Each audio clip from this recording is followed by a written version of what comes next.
Hello, everyone. All right, welcome back to another year of Pesach prep.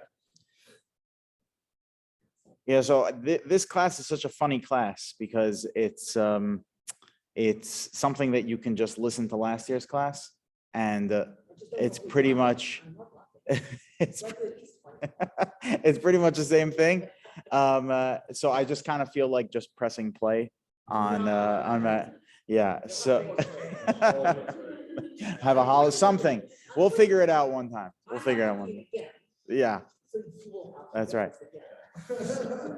So so Marina, I'll tell you, here's my goal. My goal with this class always, and I say this every year, my goal is to, God willing, make your life easier. That is my goal. My goal is to make your life easier. Pesach is arguably, the night of the Seder is arguably the most important night of the entire year. It's arguably the most important night of the entire year. Nobody wants to come to the Seder feeling like a shmata, feeling like a wreck, feeling like they are so overworked to the point that they cannot enjoy themselves and be a part of arguably the most important night of the entire year. If you do the Seder correctly, if you do the Seder night correctly, the Netziv writes that could propel you to have pure emunah throughout the entire year. So everybody wants to have that experience.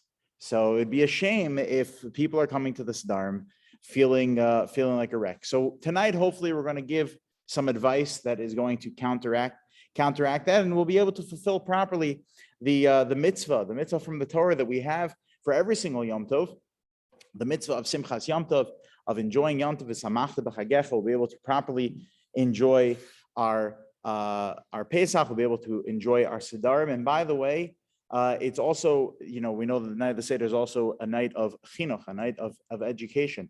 And when we are having our discussions at the table, if someone at the table, namely the person that put all that effort into cleaning, is sitting there and feeling resentful over what they had gone through in order to get there, so that gives off a very bad vibe of what Judaism is all about. And that's not what Judaism is supposed to be about. Judaism is supposed to be something that empowers us, that ignites us, that gets us going and excited and enthusiastic for what we are going to be doing the night of the Seder, not feeling resentful. God forbid, the opposite would be a real tragedy. So that's our goal tonight. Our goal tonight is to try and make things as easy as possible. That does not to say, by the way, that means that I'm going to give you every loophole.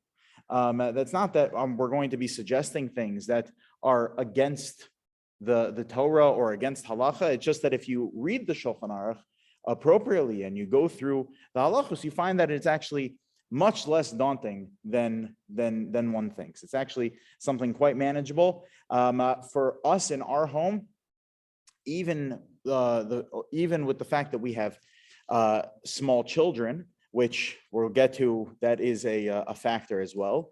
But despite the fact that we have small children, it does not take us more than just a few hours to get our home ready for Pesach, including the kitchen. It does not take more than just a few hours. It's something that's quite manageable. What? You have 30 people up? Yeah, 30. Yeah, we have little. Yeah. What do you think Santa's elves do in the spring? That's right. They come to my house. That's right. So let's begin. So number one, what is our goal? Our goal is to get rid of chametz. That's our goal. We know that over the course of Pesach, there is a prohibition from the Torah of eating chametz and also owning chametz, and therefore the rabbis instituted that lest someone come to eat chametz, we want to make sure we do a bedika. We search our homes and we clean our homes to get ready for Pesach by purging all of the chametz that we have, and even selling and closing off that chametz in order lest somebody come to eat from that chametz. Because even if we sold our chametz and we nullified, we made our chametz ownerless, but what ends up happening is that if the chametz is just out and about, so then a person may end up coming to consume the chametz on Pesach because they're just used to the chametz being around the house. So therefore, there's an obligation to make sure that we rid the chametz out of our homes to the best of our ability, or we seal it off. The Shulchan Aruch writes in Orach Chaim Siman Taf Lamed Gimel Sif Gimel that the requirement is you only need to clean and check the places that chametz would go to. If chametz would go to that place, so then you have to clean that place from chametz. So, for example, a sock drawer, presumably, does not have chametz in it. There's no obligation then to clean that sock drawer. I mean, you may want to do spring cleaning every once a year, but I wouldn't recommend doing it in April, in Nisan, when you have everything else you have going on related to Pesach and getting ready for the Yontif. That's not the right time to do it. Do it during the 3 weeks. Do it at some point after Sukkot. Do it at a time where there's not so much going on, not right before Pesach. You're supposed to be cleaning out places that would have chametz there. If there's a concern that there would be chametz, so then you have to clean out chametz. Now, an example of a place that people may not think about where there may or may not be chametz is your coat pockets. So coat pockets is something you don't have to check every single pants pocket that you have, or every single pocket of every single coat that you have in your closet. But if there's a coat that you wear quite often, so just double check the pockets to make sure, for example, I'll check my suit jacket pockets that did not freshly come back from the dry cleaners, because over Shabbos I keep lollipops in my suit jacket pockets for kids that I see over Shabbos, that I can give them a lollipop. So I just have that in mind. So I make sure to check those pockets. But that doesn't mean you have to check every single pocket. It doesn't mean you have to check every single drawer. Here's what you do. When you look at your house, you start from the front door. This is what we do. You start from the front door and you go into each room and you ask yourself the following 2 questions. You scan with your eyes the room and you ask yourself the following 2 questions. Can there be chametz here? Can there be chametz here? And if the answer is yes, so then you ask yourself the second question, which is, will I be going there over Pesach? Those are the 2 questions you ask yourself. Will I be going into this over Pesach? And is there potential for there to be chametz there? If the answer is yes, okay, so you have to check that area, you have to clean that area. But if the answer is no, so then all you have to do is take a piece of tape, you seal it up, and you write chametz. So if long as you have a roll of tape, your tape becomes your best friend when it comes to cleaning for Pesach. If you have a roll of tape, a Sharpie marker, you just go around the house and you just mark off all the places that there is chametz, but you don't plan on going there over Pesach. A good example of that is like a pantry. So a pantry that's full of chametz, if you don't need to use it over Pesach, so then you could save yourself a lot of time, even though there's loose crumbs and there's, whatever there might be in the pantry. You take a piece of tape, seal it off, write chametz on it, and you're done. By the way, medicine cabinets also, unless there's mouthwash or not kosher for Pesach toothpaste in the medicine cabinets, also what is in a medicine cabinet that there may be or chewable vitamins or something. But other than that, what else could there be in there that you would need to scour through every single bathroom drawer and a cabinet to clean out? Dressers behind the beds, unless a person is a night snacker, that they're always taking food with them into bed and they don't clean out when they make a mess. So then again, what are the odds that there's going to be chametz there? The answer is very, very, very slim, and therefore there's no need to go crazy cleaning and scrubbing every single one of those places. Okay, so that's the home. If you take that approach, the home shouldn't take more than, I don't know, an hour.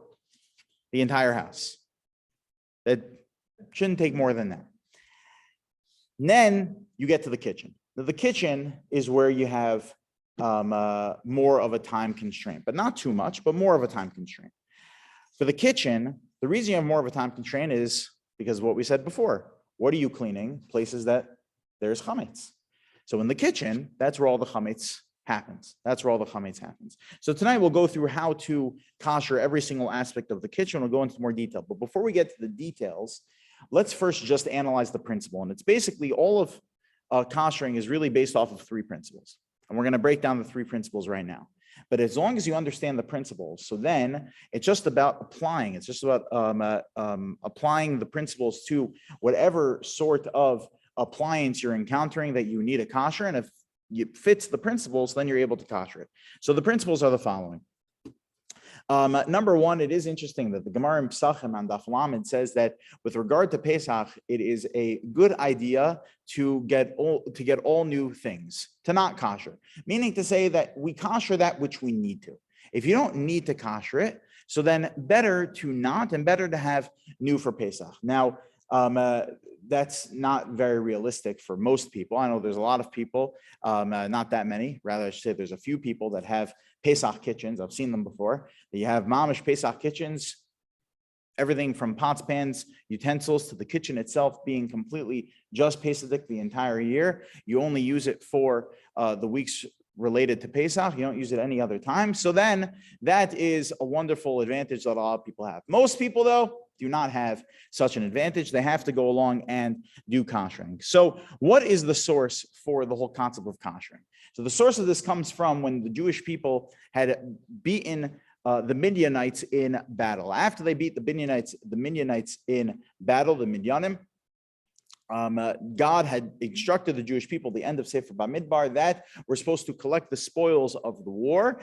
And after we collect the spoils of the war, so then we have all these pots and pans and utensils from the people of Midian. So then we have to kosher them. It says in the Torah we have to kosher them. What it says in the Torah is kol davar asher yavo ba'esh, that anything that was used for cooking through the medium of dry heat, taviru ba'esh, you're supposed to kosher it using dry heat. You're supposed to send it into fire. V'chol davar asher lo taviru ba'esh, and anything that did not come in contact with dry heat, but rather through some sort of a different medium of heat, whether that be water or steam, something like that. So then tavir b'mayim, you're supposed to dunk it in boiling water. And Rashi sums up all of koshering in his commentary on the Torah. He sums it up in one line. That kibolo kachpolto, that however the tam iser, however the flavor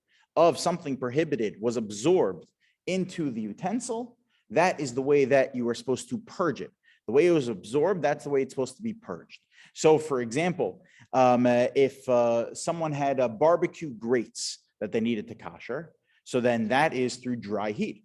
Right? Barbecue is through dry heat. So the way you'd have to kosher that is by using dry heat. You have to use something like a blowtorch in order to kosher it. As opposed to, let's say, a soup spoon. A soup spoon, of course, you're not using it through the medium of dry heat. You're using it by putting your spoon inside of a mushroom barley soup. And the flavor of the mushroom barley soup is being absorbed into the spoon. You need to then kosher it by dunking it into boiling water. And the Gemara in Pesachim and Daf Mem Daled says that when it comes to koshering, you have to, it's just reading between the lines of what we had just pointed out, is that we're not saying that that's the way to get rid of food stuff, meaning to say it's not how you get rid of, if I have let's say to use the example of the barbecue grates. So if on the barbecue grates, I have stuck on the barbecue grates, mamish like food, like sauce and whatever. So I can't just take a blowtorch to it and just run the blowtorch over it and say that it's kosher. Of course not. Why? Because the barbecue sauce is still on there afterwards. So then you didn't accomplish anything. What we're talking about is tam, is the flavor. And the Gemara in Pesachim says that tam ke'ikar, the flavor is just as significant as the actual food stuff itself. Where that flavor came from, the food that flavor was extracted from and absorbed into the spoon is just as significant as food itself. And therefore, it needs to be purged. The Gemara tells us that the Gemara in Avodah Zarah and Samach Zayin tells us that the second principle you need to know about koshering, number one, is tam ke'ikar, that we're trying to get rid of the flavor, and number two is that when it comes to flavor, after a 24-hour period, all flavor that was absorbed into a utensil, so let's say using the spoon, for example, all the flavor that was inside that spoon, after 24 hours, that flavor becomes stale. So for example, the spoon with the mushroom barley soup, so it had the mushroom barley soup flavor inside of the spoon. So I want to get rid of that flavor. right? So I have to purge it by dunking it into boiling water. Says the Gemara, I can only do that after waiting 24 hours, because after 24 hours, the flavor becomes stale. It no longer has that flavor of the mushroom barley soup in it. It now has this stale flavor inside of it. So you might be asking yourself, so why do I even need a kosher at all? If the flavor is not the flavor of the mushroom barley soup, so it doesn't have flavor of chametz anymore. So then if that's the case, then why do I need to kosher it? It has stale flavor now. So why do I need a kosher at all? So the answer is, the Gemara says of Eino ben yomo, atu ben yomo. We're concerned that you're going to make a mistake, that you are going to take the approach, you know what, I'm just going to wait 24 hours between milchiks and fleishiks, between all of my chametz stuff and my non-chametz stuff. I'm just going to wait that 24-hour period. All the stuff is going to become stale. What's going to end up happening? Mistakes are going to happen. Everybody's human. So let's say, using a meat to milk example, let's say Monday nights is macaroni and cheese night. And then I wait a full 24 hours until Tuesday night when it's Taco Tuesdays. And I have tacos for dinner on Tuesday night. It's the exact same pot after that 24-hour period that the macaroni and cheese was cooked in. So now the pot, after it was cleaned and left for 24 hours, all the flavor from macaroni and cheese became stale. So why can't I use it for tacos? You know why? Because the next week I'm going to make a mistake and I'm going to forget, hold on one second. Which night was the macaroni and cheese night? Which night was the taco night? And you're going to end up making mistakes. And since mistakes are going to end up being made, so then that's why Rabbi has instituted that we treat that stale flavor like the original flavor. But the Rush says that the rabbis never took that decree to the next level by saying that you're never able to purge it. You're never able to kosher it. You're never able to get rid of that flavor. You can. That after you ate that 24-hour period, so then you can kosher it. So now there's a very, very interesting question related to this, which is that, so I want to go through the koshering process. I have my chametz spoon that was used for my mushroom barley soup. I waited the 24 hours. It no longer has that original flavor of chametz in it. Now it has that stale flavor in it. And I want to extract it, right? I'm purging it out of the spoon by dunking it into boiling water, right? That's what we figured out. That's what one's supposed to do. Again, the process is that you have the clean spoon that was used for chametz. You wait 24 hours and then you dunk it inside of a pot of boiling water. And that is supposed to purge. It's supposed to extract all of the stale chametz flavor. Hold on one second. Where did that stale chametz flavor go? It was extracted out of the spoon. And where did it go? So it went into the water, right? So if it went into the water, isn't that going to make my pot now treif? It's going to make a chametz. So how is that not a problem? So there's two answers to this. One is, like we mentioned before, that when the rabbis made this enactment of that, that after the 24 hours, that until 24 hours, I'm sorry, even after the 24 hours, you have to treat it as treif or as chametz, and therefore you can't switch back and forth between meat and milk. You can't use that for Pesach, if it was chametz before, because mistakes are going to end up happening. That they never took to the next level by saying that then it's going to, that stale flavor is going to make something else treif. They never took it to that extent. The second answer is the Pri Megadim. His answer I like a lot. The Pri Megadim, Rabbi Yosef Ta'omim, who was a preschool teacher, Malami Dardiki. He taught kids Aleph Beis, but he was a tremendous Torah giant. It was a super commentary on Shulchan Aruch. It's an amazing character that he was humble enough to say that, I don't need to have any of these fancy positions. I'm going to teach kids, they're in preschool and first grade, Aleph Beis and Chumash, and I can still, reach my full potential. I don't need to have the accolades and the honor of being a great rabbi somewhere. But he was really an amazing person. So he writes, he says that when the chametz it gets extracted from that spoon, right? That stale chametz gets extracted, it gets pulverized. So it doesn't go to the walls of the pot. It does not then transfer to the pot because it doesn't have the opportunity to. It gets pulverized when it goes into the boiling water. Okay, so these are the principles of koshering. Bottom line is, for pretty much everything we're going to discuss, is that in order to make something kosher, you have to wait for the flavor to become stale. That means waiting for 24 hours. And then you purge that flavor by pulverizing it in one or two methods that we're going to discuss. So let's just let's go through the list over here. That you have to understand that we're trying to extract only flavor. You can't kosher if the actual food stuff is still there. It needs to be cleaned. That's number one. Number two, you have to wait the 24 hours. And then number three, you pulverize it by going through a koshering method. Those are the three principles. The second one seems like it's considered True. Yeah. Right? Yeah. But the first one wouldn't be derisa. So it's a machlokas in the Rishonim whether it's derisa or derabbanan. Yeah. The first one. Yeah. Yeah. Okay.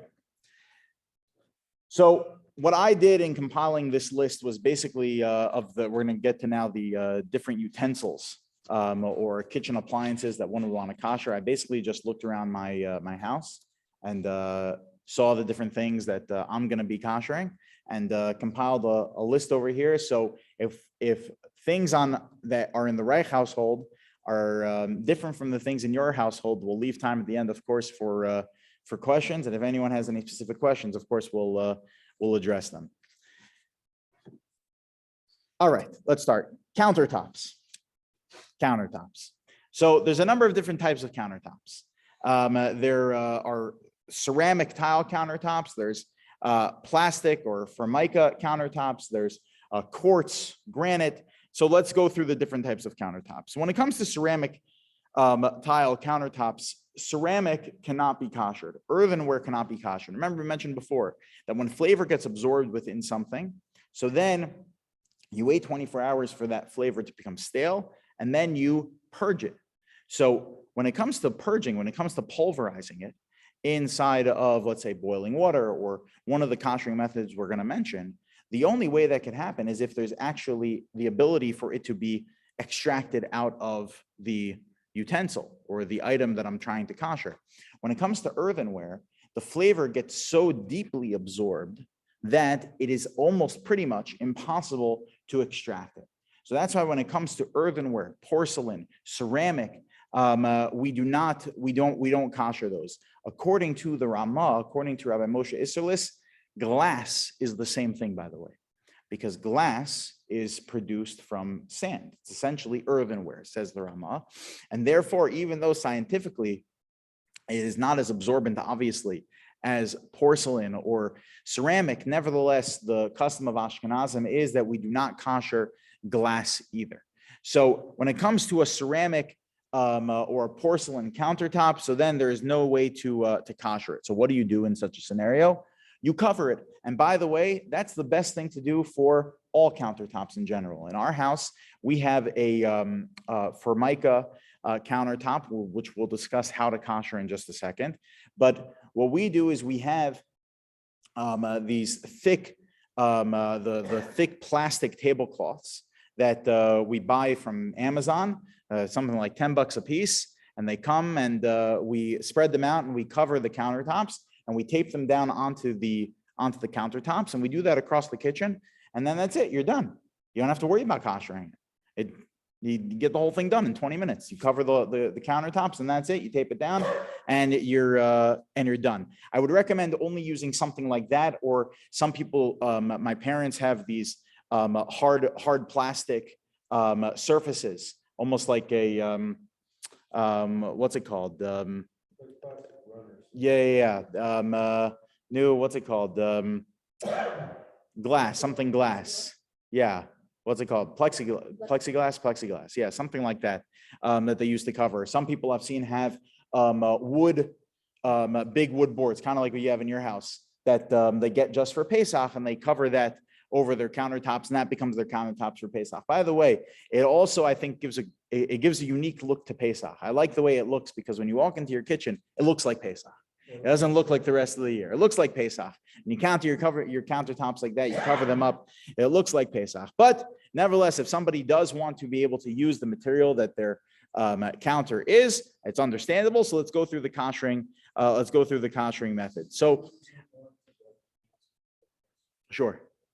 With people that we've always just used plastic tarp and throw away terrible wasteful. The people that reuse it, how in the world can you store it without containing? Because one side is touching the So I guess Pearl is asking, can you reuse it from one year to the next if the other side of it becomes contaminated from your chametz counter if you're just covering? So you just mark it off.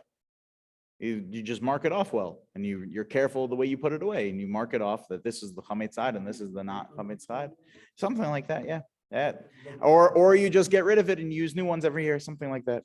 Okay. So let's go through the different types of countertops if one does want to kosher. We said already that ceramic is not possible to kosher. Plastic or formica. I would say that it is better to cover, but if someone does, for whatever reason, they don't want to cover, so then even though it is better to do so, here's what you would do. You would leave it for 24 hours so that the flavor that's in there becomes stale. And then you would do what's called irei kli rishon. Remember we mentioned from Rashi before, kibolo kach polto, the way that chametz, the way that the treif entered into the utensil, that's the way it becomes purged. So how did any sort of flavor possibly get into your countertops? So the way it was, something spilled on it, right? So something was poured onto the countertop. So then if that's the case, the way to extract it is by pouring onto the countertop.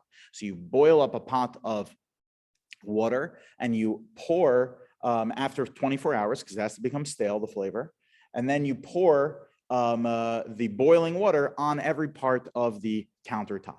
And that is the way that you would kosher it. Now, the reason I say that it's better to cover it up versus koshering the formica or the plastic is because it's really a machlokas whether or not you can kosher plastic. Remember, I mentioned before that earthenware, because of its absorbent nature, is a material that we do not generally kosher, only under extreme circumstances and very unique circumstances.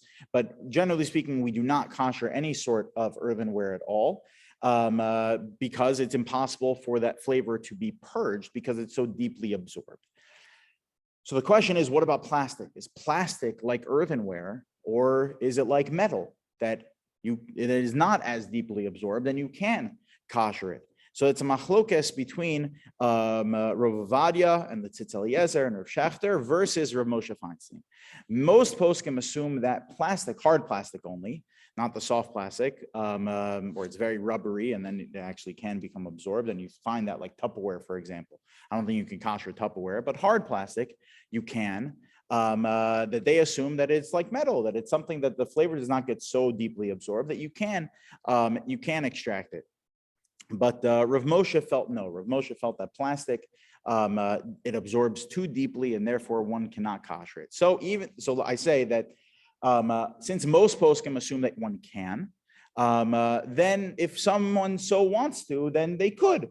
But nevertheless, it's better to cover it up. As I mentioned in our household, we're gonna cover it up, even though my Rabbi Rav Schachter Shlita says that one can kosher plastic. Nevertheless, we are going to cover it up.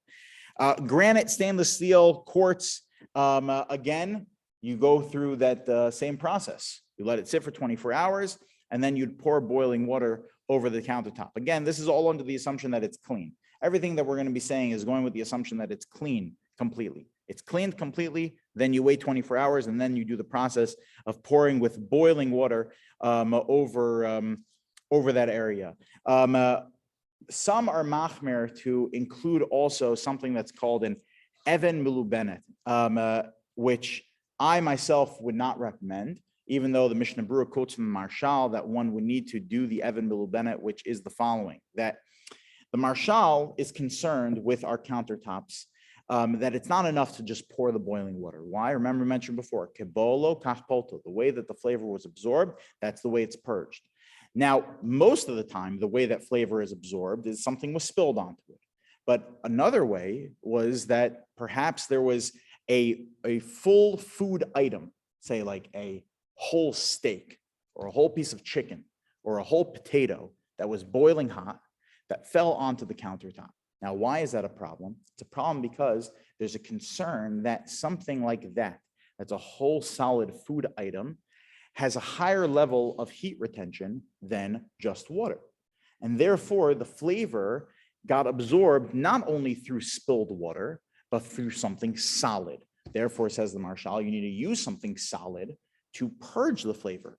So he says you would have to heat up a stone and lay the stone across the entire countertop. You would run the stone over the entire countertop or across the sink, for example, because of the concern that flavor got into it through this solid item that was boiling hot. I wouldn't recommend doing such a thing, even though the Mishnah Berurah does recommend it. Number one is that it's dangerous. If you don't know what you're doing, so then you can really hurt yourself by just moving around this hot stone. I know people that the stone has like blown up on them, when they were trying to heat it up.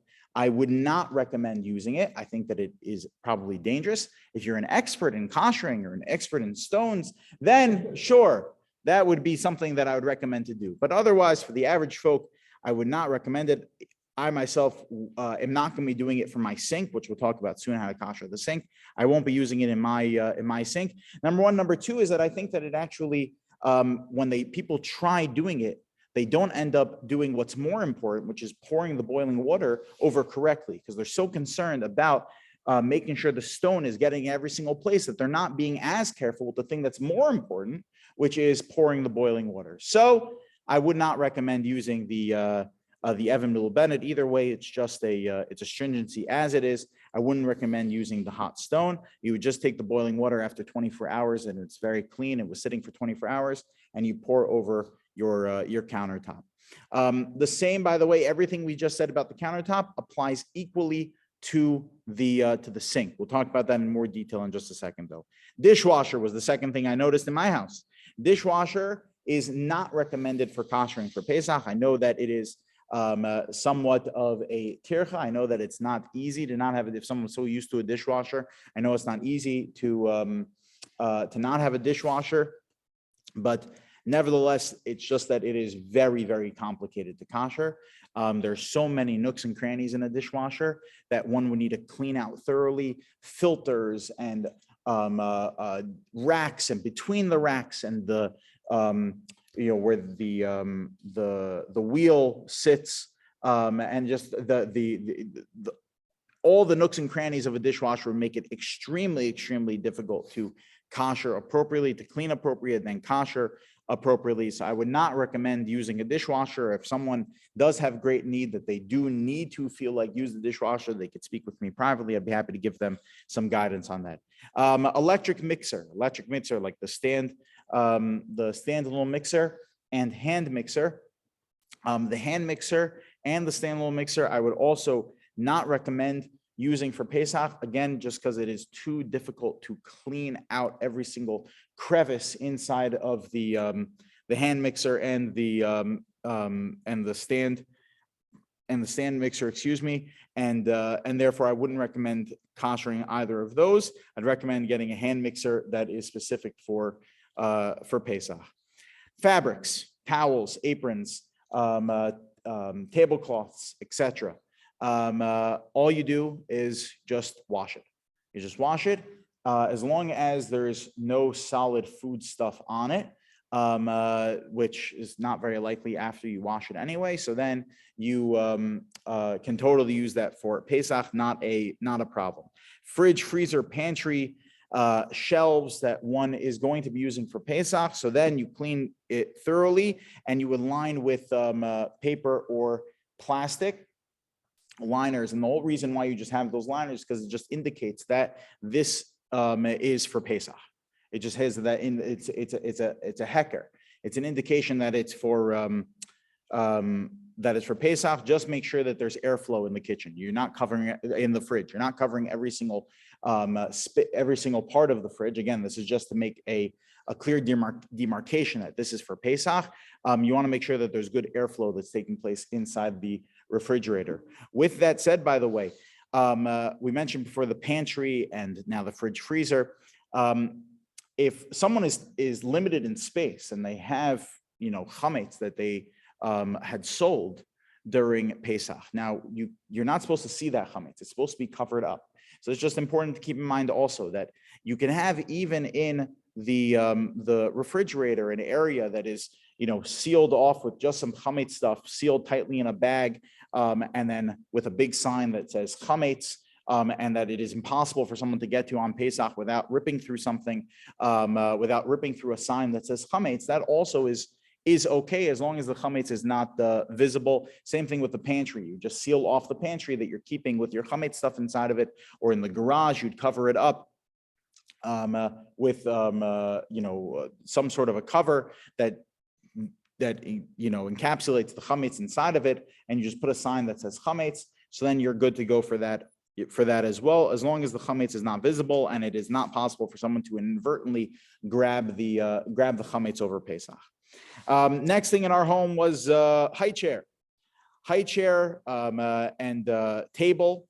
You basically do the following: you just clean it and then cover it, and that's it. You clean it and cover it. You just have plastic covers, and you cover it up so that way it's not going to come off over Pesach. You tape it at the bottom of the table, and then you're good to go.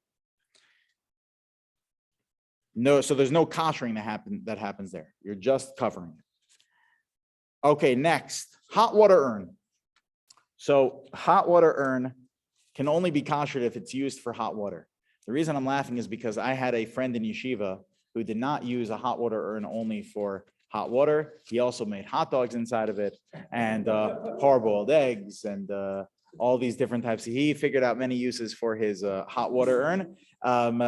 So such a hot water urn, you would not be able to kosher. He wouldn't be able to kosher his. You could probably kosher yours, because most people just use their hot water urn for hot water, as the name suggests. And the way that you do that is you would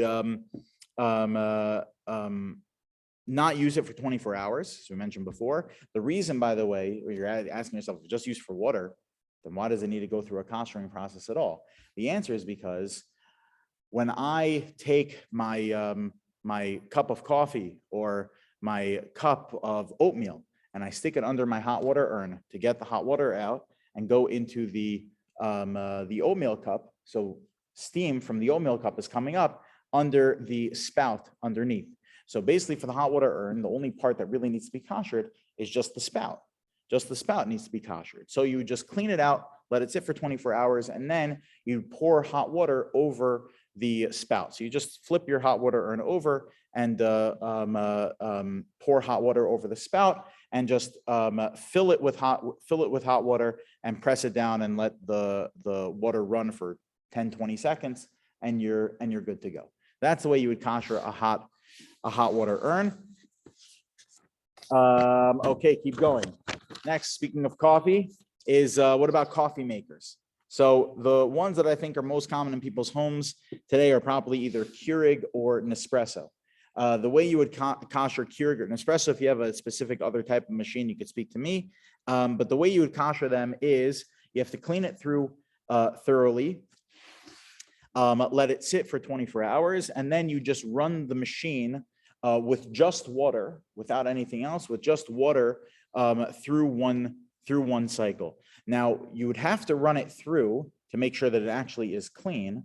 You'd have to run it through till there's no more residue coming out with it. There should be clean water coming through it, and then it's good to go for Pesach. Again, this is after it was sitting for 24 hours. Now, Nespresso machines are more difficult to kosher. The reason is because they're just a more intricate machine that requires more detailed cleaning, but it's fine because Nespresso helped us out with it. And they have these kits called descaling kits. So as long as you follow the descaling instructions, you let it sit for 24 hours, and then you run it through once with just water without a pod. So then you're good to go. In terms of Nespresso and Keurig flavors that are kosher or not, I don't know the answer to that. But we're going to get to the guides in a second of how to find the answers to those kinds of questions of products that one can and cannot use over Pesach. We'll get to there soon. Next, microwave. So this is one of those places where there's going to be a differentiation between Sephardim and Ashkenazim. Remember, I mentioned before that the Ramah, the Ashkenaz posek found in Shulchan Aruch, writes that glass is similar to earthenware and cannot be kosher. And therefore, almost every microwave comes with the glass tray at the bottom. According to the Ramah, according to Ashkenazim, you'd have to replace the glass tray in order to use it for Pesach. Alternatively, you just don't use you just remove it and you don't use the tray. According to Sephardim, you could leave the tray in. Now, how do you kosher it? So again, following the same rules of Kabbalah Kachbalta, however flavor was absorbed into it, that's a way that you purge it. You let it sit for 24 hours so the flavor becomes stale after it's thoroughly cleaned. You let it sit for 24 hours, and then you would take a cup like this, you would fill it with water, and you'd place it inside the machine after that 24-hour clock is up, and you turn the microwave on for about 10 to 15 minutes to let the water boil and steam up the whole microwave. Once you do that, you wipe it, you open it up, you're going to see the steam come out, you wipe it down clean, and then your microwave is almost kosher, except for one spot. The one spot that's not kosher is the part that the cup was sitting on top of, right? So you have to move the cup over to another part of the microwave, and you should do that same process once again. And that's it. And that's it for the microwave. So the glass on the door, we're not concerned about that. There's potential for flavor to be transferred back to the rest of the microwave from there. Yeah. But there are those that say you cover up the glass panel using some sort of like cardboard or something. You cover it up like that. But again, I think that's probably a chumrah. Probably just a stringency, not necessary. Nice, but not necessary. The same, by the way, is going to be for ovens that we're going to get to right now, right? Because ovens also have the glass panel in the front. So what about ovens? So a lot of homes today, at this point, probably most homes, if you have a newer oven, have a self-cleaning mode, which is fantastic because a self-cleaning mode actually affects the highest form of koshering that one can do. Remember, we mentioned before that the Torah tells us that when the Jews were collecting the spoils of war from the Midianites, so God said, "Kol davar asher yavo ba'esh," that anything that came through the medium of fire, ta'aviru ba'esh, you're supposed to kosher it using fire. You're supposed to stick it in fire. You're supposed to use a flamethrower or something like that. The self-cleaning ovens get like 850 degrees, super hot. It's essentially like you're throwing the oven into a furnace. And therefore, if you flip on your self-cleaning mode, no need to wait the 24 hours. It just pulverizes any potential flavor or chametz that was there. So all you do for the self-cleaning ovens is just clean it out, and you turn on the self-cleaning mode. You don't even need to use the easy off. The self-cleaning mode, you just make sure you clean it that to the point that there's just, it's clean. It's a clean oven. There's no clearly, defined food stuff anywhere in the oven. And then you set it on the self-cleaning mode. If you want to test to make sure that it's really doing its job, all you'd have to do, I wouldn't recommend doing it, but all you'd have to do is just take a wooden spoon, you stick it inside of a self-cleaning oven. After the self-cleaning oven cycle is done, you open it, you're going to see a pile of ash at the bottom. It pulverizes totally destroys anything that's in there. So if you have a self-cleaning mode, use the self-cleaning mode. And that could help you with another issue which is the grates on top of the stovetop. You take those grates and you put that in with the self-cleaning oven.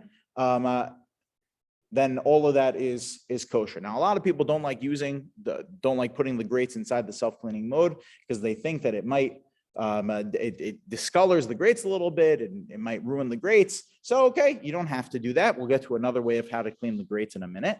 But at least for the oven, for the racks inside the oven, self-cleaning mode, and you're good. You don't even need to wait the 24 hours.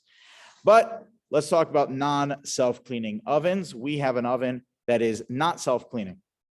So when it comes to ovens that are not self-cleaning, you clean the oven well, use easy off. You follow the instructions well. Remember to use gloves while using easy off. And I'd recommend wearing goggles and even a face mask. That stuff is very strong. In fact, I know somebody that once got sick from using it too much. And they also got a terrible rash from it. So just use it with caution. Follow the instructions on the bottle. That's just more of me as a just concerned citizen for you, not necessarily part of koshering. But use the easy off. You clean the oven well. You let it sit for 24 hours. flavor becomes stale, and then kebolo kachpoto, the way the flavor was absorbed, that's the way it has to be purged. So the way that it was absorbed in the oven was by the heat from the oven. So you have to go to the highest setting that the oven can go to. So after it sits for 24 hours being clean, so then you would turn the oven on to its highest temp, which for most ovens is about 550 degrees, and you let that go for an hour. You let that go for an hour, so then your ovens are kosher. That's the way that you, and that the racks inside also totally good like that. Let's talk about the stovetop. So when it comes to the stovetop, there's a few different types of stovetop. There's the glass stovetop, there's the electric stovetop, there's the classic gas grates. So let's talk about the different types of stovetops. When it comes to glass stovetops, and by the way, the same is for electric stovetops, all you do is clean it very well, let it sit for 24 hours, and then you would turn on all of the elements until they glow. So for about 20 minutes, you leave them going, turned on for about 20 minutes, and then your stovetops are good to go. Now, I wouldn't recommend turning them all on at the same time. It might crack the glass because of the heat that it would get. I would turn on the exhaust fan on top also, just to help relieve some of the heat that's there. But nevertheless, that's what you do. You can do, by the way, one element at a time. You don't need to do all four at once, but you could do one at a time. But the goal is that each of the elements was turned on until it glowed for 20 minutes, and then your stovetop is good to go. When it comes to the classic gas stovetop, so the way you do it is that you again clean it very well, and those grates I would recommend sticking into your oven while you were koshering it, whether it be self-clean or the other way, and then the grates will become koshered. Alternatively, the way you would kosher the grates is that you turn on the flame. Again, is after you cleaned it and let it sit for 24 hours. You turn on the elements, you turn on the fire, and you let the fire heat up the grate itself. Now, the fire is only hitting one part of the grate, right? It's not hitting the entire thing. So the way you solve that is that you take a kosher pot and you put it on top of the fire, and then the heat is going to then distribute to the rest of the grate. It's to the rest of the grate that the fire is on. So that's the way you would kosher the stovetop. In terms of the places in between the elements, so what do you do about those places? So a lot of people have they take the approach that they cover it all with tinfoil. That is not the approach that we take. The approach that we take is that we just treat our stovetop as treif, which, by the way, is not a bad. It's not a bad thing to do in general. Not a bad approach to have in general, to treat your stovetops as treif. What do I mean by that? What I mean by that is that the places in between the grates, let's say food falls onto it over Pesach. So being that it is very, very difficult to kosher it, and it is very difficult to cover it properly. So then if food falls onto it over Pesach, the Pesach food falls onto the countertop, the stovetop. So we just take the food and put it in the garbage. That's it. During the rest of the year, by the way, it's the same thing. Most people don't have two separate stovetops for milks and fleischiks. They're using the same one. So then if that's the case, so then also it's a good approach to have, is that any food that falls onto the stovetop, you just take it and you put it into the garbage. So that's our approach. I think that it's just too difficult to try and cover the in-betweens of the stovetop well, and that's how you kosher the stovetop. So again, you just would kosher the actual elements the way that we said, and the grates the way that we said, and in between the rest of the stovetop, so you just treat that as treif. Any food that goes on there, you put into the garbage. Let's keep going. Pots and small utensils. So pots and small utensils, you would, if you need to kosher them, the way you would do it is you would clean them, leave them for 24 hours, and then you would place it into boiling water. You'd place it into boiling water. We at the shul here are going to be doing a Hagala. We're going to be doing koshering on Sunday. So if you have any utensils you want to be able to use for Pesach and you don't intend using for the rest of the week until Pesach, you can bring them over to the shul and I'd be happy to kosher them for you. And it's only that which had come in contact with a medium of boiling water, not through dry heat. Dry heat, you would need a blowtorch, right? Because that's the way that you would have to purge the flavor, because that's the way it got into it, through dry heat. But anything that was absorbed through the medium of hot liquid, so then you're able to kosher it through boiling. So out in the back of the shul, we're going to be doing koshering, God willing, on Sunday. You could bring things over. Now, it is important to note also when it comes to koshering utensils, the utensil needs to be completely clean. So if you have a utensil that has small little crevices inside of it that is very difficult to clean it, to get everything out of it, so then there would be no way to kosher that properly. So for example, we mentioned before, like the hand mixers. Part of the issue with the hand mixers is that even the attachments are very difficult to clean because of the way that they're formed. There's so many crevices inside of it. It's very hard to clean it out completely to know that there's no chametz at all. Because when it comes to chametz, we're concerned even for the smallest negligible amount of chametz can make everything treif. So when it comes to something like that, that's very hard to clean. So then we would not kosher it. And again, it would have to be a material that's able to be koshered also. Metal, plastic, wood, these types of materials can be koshered, but fabric can be koshered. But when it comes to ceramic, porcelain, or earthenware, that would not be able to be koshered, so we wouldn't be able to help you with that with the boiling water. Okay, next, sink. So the sink is again just like the countertops. You would leave it for 24 hours. After it's cleaned very well, you leave it for 24 hours. Now, how are you going to make sure that people are not going to use the sink? Because I get a question at least once a year, not more than once a year, from I cleaned out my sink, I started my 24-hour clock, and then my idiot husband came and used the sink. And what do I do now? Do I have to restart my 24-hour clock? So depending on how the sink was used, you might have to restart your 24-hour clock. So use your friend the tape. You put a big X over the sink to ensure that nobody is going to use it. We also put we tape down the handle to make sure that nobody can use it. And then you ensure that it's going to sit for 24 hours. Now, if it was something cold that went into the sink, you washed your hands, for example, with cold water, that is no problem. It would only restart the 24-hour clock if it was something hot. If it was something hot, so then it would restart the 24-hour clock. But to avoid all issues, you would just put some sort of a demarcation to make sure that nobody's going to use the sink for that 24-hour period. And then you would kosher it the same way you do your countertops. You take the boiling water, your tea kettle, you take your boiling water, and you pour it on every part of the sink, except for the drain.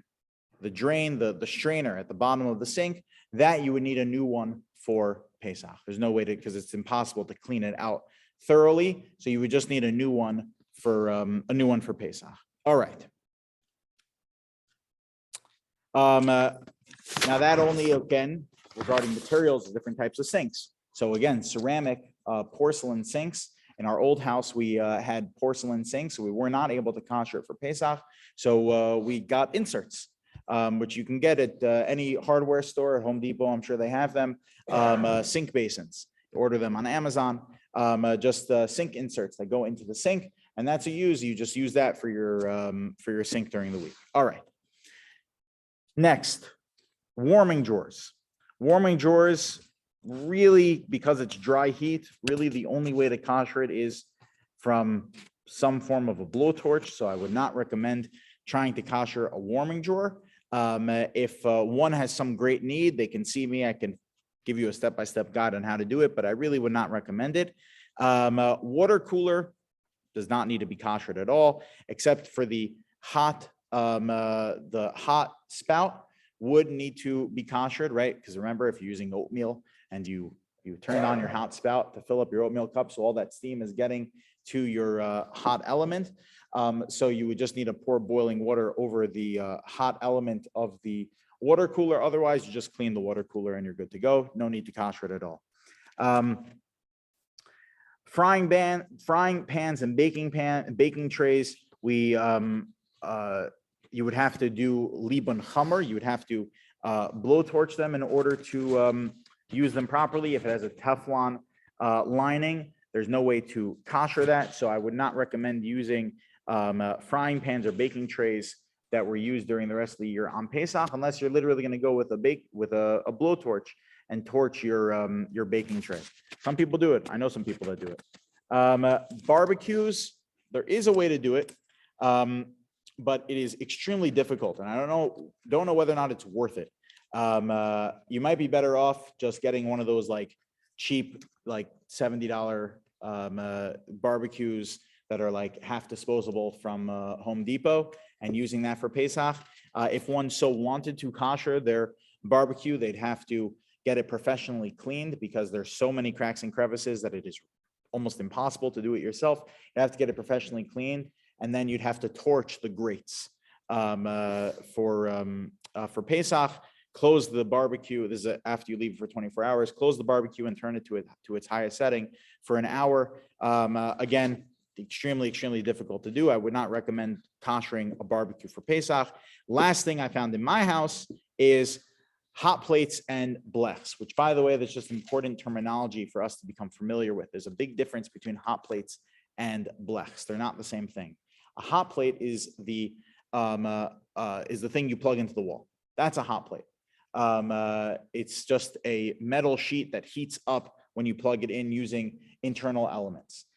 A blech is a flame cover, a metal flame cover. Hot plates and blechs you can use for Pesach as long as you cover them completely in tinfoil. You can use them for Pesach. I think for the electric hot plates, that might be a little bit dangerous to cover completely in tinfoil, so it might break it also. So I would not recommend doing that. If you use the electric ones, I would recommend getting specific for Pesach, but the metal sheets, just cover it completely in tinfoil, and that's perfectly good to use.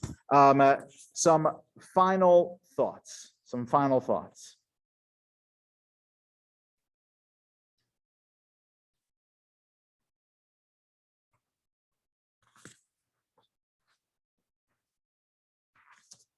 Remember, we mentioned before, I should have mentioned this. We mentioned before that we treat our stovetops as treif.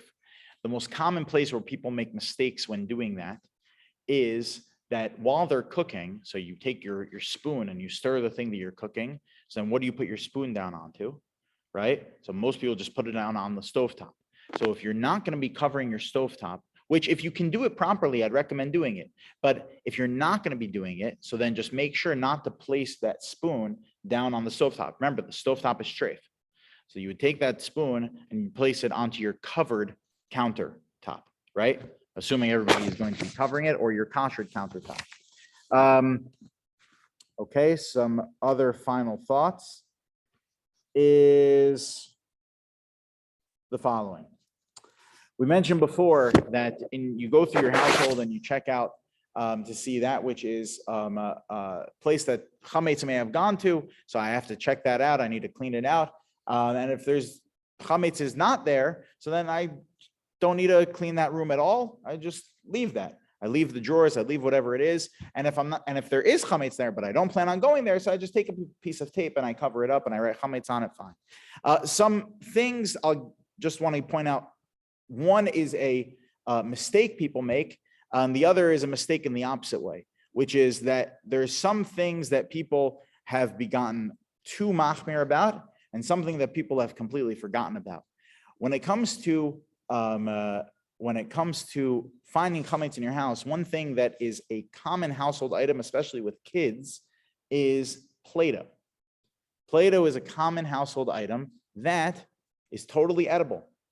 The proof that it's totally edible is you walk into any preschool and you find out very quickly just how edible Play-Doh is. So when it comes to plate, and it has flour in it, it's mamish chametz, mamish chametz.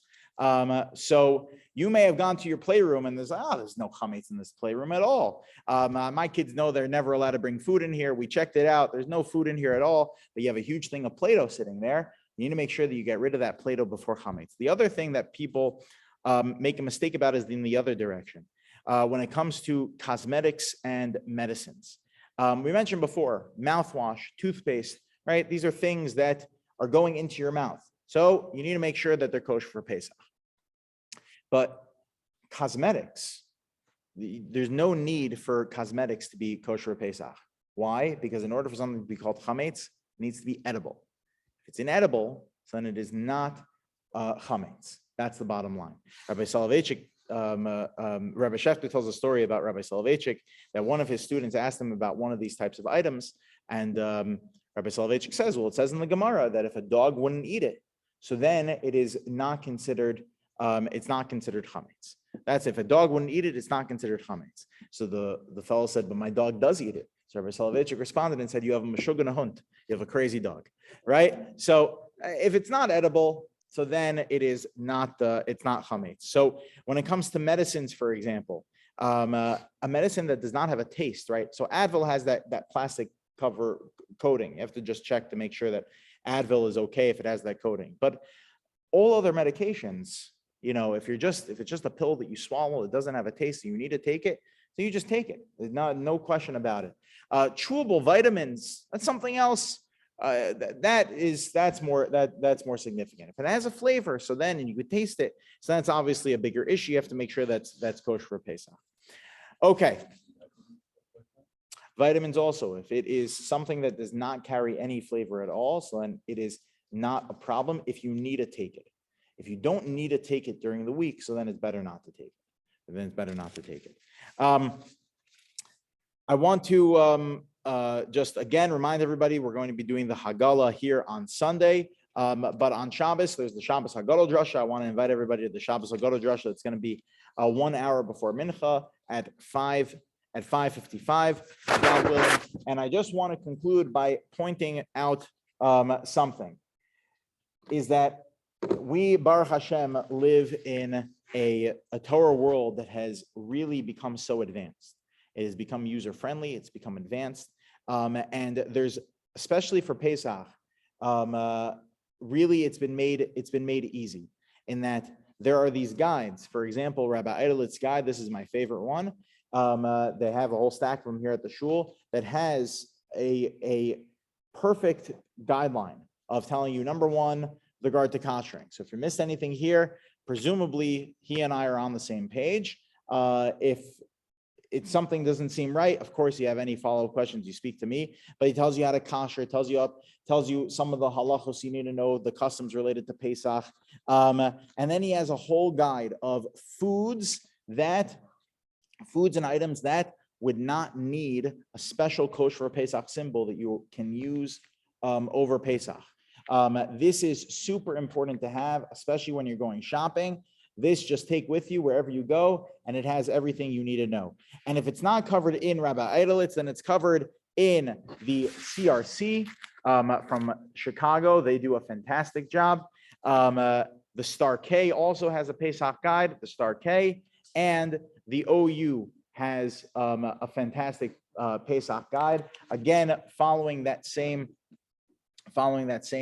guideline of they're just telling you everything you need to know, all the products you need to know. So people will ask me questions. Is this product okay for Pesach? Does this product need a special hechsher? So not that I have this perfect encyclopedic memory of every single item in the supermarket and whether or not it's kosher for Pesach. I do the same thing that everybody else does. I open up one of these four guidelines. And if it has the answers, then I'll tell the person whatever the answer is in here. And if it doesn't have the answer, I say, I don't know. And that's as simple as that. So you could save yourself a lot of time. Instead of asking me, you can get yourself these guidelines. And, they're right over there. You get yourself the guidelines. And the best thing also is that at least the OU, the Star K, and the CRC have an app, a searchable app, so you're in the supermarket, you want to know whether or not avocado oil needs a kosher for Pesach symbol, you just type into the guideline, avocado oil, you type into the app avocado oil, and you'll just have the answer right there on the spot. This happens to be my favorite, though. I think that Rabbi Edelitz is the most thorough. I would recommend picking up a copy of his guideline. That is the bottom line of how to get our homes and kitchens ready for Pesach. I hope that there were some things here that we discussed that will make things a little bit easier, a little bit more thorough. Of course, any follow-up questions, please feel free to get in contact with me directly. The fastest way that I answer kashrus related questions is by WhatsApp. You could WhatsApp me, but you could always email me, text me, call me, and hopefully I'll be able to be just as efficient in my response. I want to give everybody a bracha that they should have a Chag Kosher v'sameach, a simcha-filled, a joyously filled Yantiv, a Pesach Seder that instills proper emunah, like the Netziv writes, is that it can carry us with pure emunah throughout the entire year, and hopefully be able to come to our Pesach Sedarim not feeling like shmatas, but rather feeling refreshed and energized and excited for a most uplifting Yantiv. Chag Kosher v'sameach, everybody.